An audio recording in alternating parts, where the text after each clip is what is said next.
If you're a small business owner, you need a business succession plan, and here is why. I know a woman who is a very successful entrepreneur. She had a business that she built over a 10-year period with her husband. They built it together. They were partners, and they built it from the ground up into a revenue-generating, cash-flowing machine. And then her husband died. Now, as tragic as that was, what came later was the really unexpected and hurtful part of her journey. You see, she assumed that she would just continue operating the business as usual, just without her partner, her husband. Except that her husband was previously married.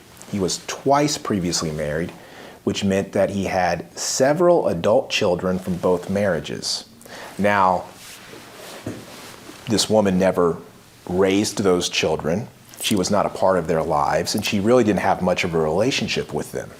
You see, she came later on.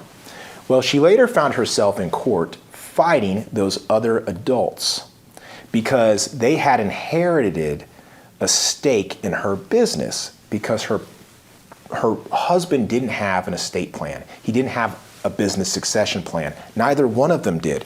Their operating agreement didn't speak to this situation. Because of that, she had to go to court. She eventually had to settle up and pay off these other adults that, again, she didn't raise, she didn't have any relationship with. She had to basically pay them off to maintain control of the business that she built.